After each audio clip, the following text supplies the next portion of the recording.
دنیا کے جن شہر کی عزت و تکریم ہے ان میں سے ایک شہر یروشلم بیت المقدس ہے، جو مسلمانوں، یہودیوں اور عیسائیوں کے لیے یکساں باعث عزت و احترام ہے۔ یروشلم بمعنی خدائی حکومت، اس کا نام القدس بھی ہے۔ یہاں حضرت سلیمان علیہ السلام کا مزار، تخت داؤد اور حضرت عیسیٰ علیہ السلام کی تبلیغی کاوشوں کے نشان ملتے ہیں۔ ان کے علاوہ حضرات انبیاء کرام اور مصلحین کی یادگاروں کے آثار موجود ہیں، جنہوں نے بنی نوع انسان کو بھلائی اور نیکی کے راستے دکھائے۔ یروشلم سرد پہاڑیوں کے درمیان واقع ہے۔ اس کے کئی نام ہیں۔ بیت المقدس سنہری شہر اور امن کا شہر بھی کہلاتا ہے، لیکن تاریخی لحاظ سے بمشکل 10 دن گزرے ہوں گے جن کے دوران یہاں کے باشندوں کو امن و سکون دیکھنا نصیب ہوا۔ نوع انسانی کی خون آشام تاریخ اپنے آپ کو مذہبی روپ میں بار بار دہراتی رہی ہے۔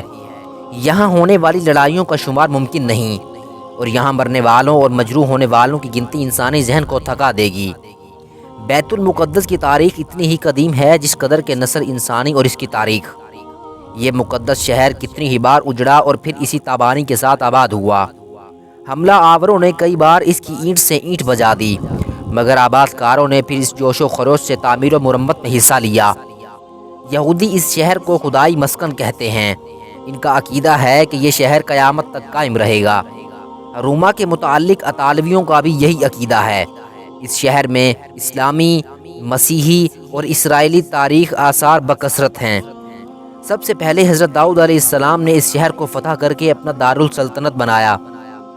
بعد ازاں ان کے بیٹے حضرت سلیمان علیہ السلام نے یہاں معبد تعمیر کیے۔ رفتہ رفتہ یہ شہر مذہبی اور روحانی مرکزی حیثیت اختیار کر گیا۔ حضرت سلیمان علیہ السلام کے بعد بابل یہاں قابض ہو گئے، پھر یہودی اور بعد ازاں یونانی اس پر قابض ہوئے، اور پھر یہودی دوبارہ قابض ہوئے، اور ان کے بعد رومیوں نے اس شہر پر قبضہ کر لیا۔ 123 قبل مسیح میں یہودیوں کا داخلہ ممنوع قرار دیا گیا۔ 2 سال بعد عیسائی بادشاہ قسطنطین نے یہاں ایک بڑا گرجا تعمیر کرایا۔ 637 ہجری میں عرب مسلمانوں نے رومیوں کو عبرتناک شکست دینے کے بعد یروشلم کو فتح کیا، اور 450 سال تک یہ شہر امن و سکون کا گہوارہ بنا رہا۔ پھر صلیبی جنگوں کا سلسلہ شروع ہوا۔ رومن کلیساؤں اور پوری عیسائی دنیا نے فوج کو یلغار کر کے عربوں کو یہاں سے نکال دیا۔ 517 ہجری میں عثمانی ترکوں نے اسے دوبارہ فتح کر کے اپنی حکومت قائم کر لی۔ یہ شہر دنیا کی تاریخ میں اپنے جائے وقوع کے لحاظ سے عجیب ہے اور ڈھلوان پہاڑی پر واقع ہے۔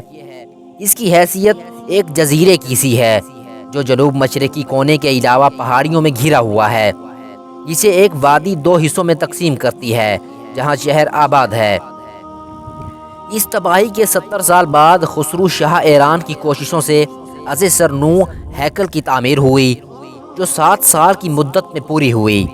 بلند ترین زیتون پہاڑی ہے جو بحیرہ روم کی سطح سے 2600 فٹ اور بحیرہ مردار سے 3500 فٹ بلند ہے۔ نچلی پہاڑی موریا سطح سمندر سے 2440 فٹ بلند ہے۔ بحیرہ روم یہاں سے 33 میل اور بحیرہ مردار 10 میل ہے۔ اس سطح مرتفع میں کئی جگہوں پر چونے کا پتھر عام ہے، اور شہر کے جنوب میں نصف میل کے فاصلے پر وادی کیدرون میں غیر یقینی گہرائیوں تک گلابی اور سفید رنگ کا سنگ مرمر ہے، جسے سینٹا گراس کہتے ہیں۔ اس کے قریب نرم سفید چونے کا پتھر ہے جو تقریباً 40 فٹ موٹائی کا ہے۔ تھوڑا اوپر 75 فٹ گہرائی سخت چاک کی سطح ہے، جبکہ اس سے اوپر 291 فٹ تک کا چونے کا پتھر ہے، اور کوہ زیتون اسی پتھر سے بنا ہے۔ یہ شہر کسی درہ کے دہانے پر ہے، نہ کسی دریا کے کنارے، اور نہ کسی اہم تجارتی شاہراہ پر واقع ہے۔ اس کے باوجود یہاں کبھی قحط نہیں پڑا، اور یہ شہر 3000 سال سے موجود ہے۔ اس کی آبادی کو پانی کی فراہمی صرف نہرام الدراج سے لائے ہوئے چشموں سے ممکن تھی، جو آج بیکار ہو چکے ہیں۔ البتہ گھروں میں حوض اور چشمے آج بھی ہیں، اور ان حوضوں میں موسم برسات کا پانی جمع ہو کر مکینوں کے لیے سال بھر کافی ہوتا ہے۔ اس شہر میں زیارتیں ان گنت ہے، اور کوئی شخص ان زیارتوں کو گائیڈ کے بغیر نہیں دیکھ سکتا۔ زائرین جو سینکڑوں میلوں کے فاصلے سے یہاں پہنچتے ہیں ان کے گرد و نواح کو دیکھ کر حیران رہ جاتے ہیں۔ اس کی اطراف میں پھیلی ہوئی بنجر وادیاں اور بے گیاہ پہاڑیاں ان کے لیے استعجاب کا باعث بنتی ہیں۔ برنانیکا انسائکلوپیڈیا میں لکھا ہے کہ یہ 33 صدیاں پرانا شہر ہے۔ اس نے قدرت اور انسان کے ہاتھوں تکلیفیں برداشت کی ہیں۔ یہ مقدس شہر کئی بار اجڑا اور آباد ہوا، کئی مرتبہ زلزلوں سے کھنڈرات میں تبدیل ہو گیا، 20 مرتبہ محصور اور 18 دفعہ از سرنو تعمیر ہوا، 2 بار مکمل بربادی ہو چکی ہے۔ حادریان اور بخت نصر کے عہد میں اس کی اینٹ سے اینٹ بجا دی گئی۔ بیت المقدس پر مذہب کی تبدیلی کے 6 دور گزرے ہیں۔ اس پر ایسا زمانہ بھی آیا ہے کہ اس کو زمین کے برابر ہموار کر دیا گیا، گلی کوچے اور عمارتیں تباہ اور اس کے باشندے قتل یا جلا وطن کر دیے گئے۔ حدیث شریف میں ہے کہ بیت المقدس کعبہ معظمہ کے 40 سال بعد معرض وجود میں آیا۔ اس بنا پر دنیا کا کوئی مقام بیت المقدس سے قدیم اب تک معلوم نہیں ہوا، لیکن تاریخ میں اس کے قدیم دور کی داستان کے متعلق جو کچھ مواد معلوم ہوا حاضر ہے۔ یہاں سب سے پہلے آل سام 2500 قبل مسیح میں جو قنعی یا فونیکی کہلاتی تھی آباد ہوئی۔ آل سام کے یہ قبائل جزیرہ العرب سے ہجرت کر کے یہاں پہنچے تھے۔ انہی قبائل کی ایک شاخ مجوسیوں کے نام سے مشہور تھی۔ 2008 قبل مسیح میں شالیم بادشاہ کی حکومت تھی اور سب سے پہلے حضرت ابراہیم شہرار، یہ دجلہ فرات کے سنگم پر واقع ہے، سے ہجرت فرما کر اس علاقے میں پہنچے اور حبرون کے مقام پر قیام کیا، جو بعد میں الخلیل بھی کہلانے لگا۔ اس علاقے میں مختلف مقامات سے برآمد ہونے والی تختیوں اور کتاب مقدس کی روایات سے یہ بات پایا ثبوت کو پہنچ چکی ہے کہ یہاں کا حاکم بھی حضرت ابراہیم کی طرح ہی عبادت کرتا۔ کتاب پیدائش اور ابن کثیر کی روایات سے ظاہر ہوتا ہے کہ رفتہ رفتہ حضرت ابراہیم علیہ السلام خاص قوت و طاقت کے مالک ہو گئے، اور جب دمشق کے بادشاہوں نے جناب لوط علیہ السلام سے جو وادی اردن میں مقیم تھے گستاخی کی، تو حضرت ابراہیم علیہ السلام اپنے آدمیوں کے ساتھ دمشق والوں کے ساتھ لڑے اور انہیں شکست دے کر دمشق تک ان کا تعاقب کیا۔ ابن کثیر کا بیان ہے کہ حضرت ابراہیم علیہ السلام اس فتح کے بعد لوٹے۔ بیت المقدس کے شاہ نے شہر سے باہر نکل کر ان کا استقبال کیا۔ یہ بادشاہ یبوسی تھا۔ کتاب پیدائش اور قدیم عربی مورخین کی روایات ہے کہ حضرت ابراہیم اسی وادی سے حضرت ہاجرہ اور اسماعیل علیہ السلام کو وادی فاران میں چھوڑ گئے تھے، اور حضرت ابراہیم علیہ السلام نے 75 برس کی عمر میں انتقال کیا تو اسی وادی کے شہر حبرون میں مدفون ہوئے۔ ان کی وفات کے 40 سال بعد حضرت یعقوب علیہ السلام نے بیت المقدس کے ایک مقام بیت ال پر ایک مذبح تعمیر کیا۔ اس کے کھنڈروں پر صدیوں بعد حضرت سلیمان علیہ السلام نے ہیکل کی عمارت اٹھائی۔ کتاب پیدائش میں ہے کہ یعقوب ان سب لوگوں سمیت جو ان کے ساتھ تھے بوس پہنچا۔ بیت ایل یہی ہے اور ملک کنعان میں ہیں۔ وہاں اس نے مذبح بنایا اور اس کا نام بیت ایل رکھا، اور جب یعقوب عرصہ دراز ضلع وطنی میں گزارنے کے بعد واپس لوٹے تو ان کا نام اسرائیل ہو گیا۔ ان کی یہ ضلع وطنی اپنے بڑے بھائی ادوم کے خوف سے تھی۔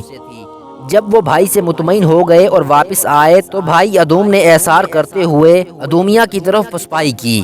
حضرت ایوب علیہ السلام ادوم کے بیٹے تھے، اور حضرت ابراہیم علیہ السلام کا دور 22ویں صدی قبل مسیح بیان کیا جاتا ہے۔ بیت ایل یعنی بیت ایل کا خدا۔ اس سے زیادہ کوئی اہمیت نہیں کہ حضرت یعقوب علیہ السلام نے بیت ایل میں خدا کو رویا میں دیکھا اور اس کی یاد میں وہاں ایک مذبح بنا دیا۔ حضرت یعقوب علیہ السلام کے صاحبزادے حضرت یوسف علیہ السلام جب امتداد زمانہ سے مصر پہنچے اور بادشاہ ہوئے، حضرت ابراہیم علیہ السلام کے پوتے یعقوب علیہ السلام کی اولاد اپنے جدامجد کی وفات سے 150 برس بعد مصر میں منتقل ہو گئی اور اسے خوب عروج حاصل ہوا۔ لیکن حضرت یوسف علیہ السلام کے انتقال کے بعد یہ قوم معطوب ہوئی، حتیٰ کہ اللہ تبارک و تعالی نے رحم فرمایا اور مصر میں آمد سے 400 سال بعد حضرت موسیٰ کو اس میں مبعوث کیا، جنہوں نے اسے فرعون کے پنجے ظلم سے نجات دلائی، اور بنی اسرائیل دریائے نیل پار کر کے وادی سینا میں داخل ہو گئی، مگر یہ قوم اپنے نبی کی نافرمان اور احسان فراموش ثابت ہوئی اور بتوں کی پوجا کرنے لگی۔ اور جب موسیٰ علیہ السلام نے اسے ڈانٹ پلائی تو ان پر چڑھ دوڑی، مگر اللہ نے اپنے کلیم علیہ السلام کی حفاظت فرمائی۔ اس کے بعد حضرت موسیٰ علیہ السلام نے بنی اسرائیل کو بیت المقدس میں داخل ہونے کا حکم دیا تو یہ قوم فرمان پیغمبر کی تعمیل سے گریزاں ہوئی اور صاف کہہ دیا تو اور تیرا رب جانے، ان سے لڑے، ہم تو یہیں بیٹھے ہیں۔ بنی اسرائیل کی یہ گستاخی خداوند موسیٰ علیہ السلام کو ناگوار گزری۔ اس نے یہ سزا دی کہ جب تک موجودہ نسل کی تمام بالغ نہیں ہو گئے وہ وادی طیہ ہی میں بھٹکتی رہی۔ ان کی ذلت کا یہ عرصہ 40 سال پر محیط ہے۔ اس عرصہ میں ہلاک ہونے والے یہودیوں کی تعداد 3 لاکھ سے زیادہ بتائی گئی۔ بیت المقدس میں وہ 200 سال بعد داخل ہوئے۔ مزید اس طرح کے اسلامک واقعات دیکھنے کے لیے ہمارے چینل کو سبسکرائب کریں اور بیل آئیکن کے بٹن پر کلک کریں۔ شکریہ۔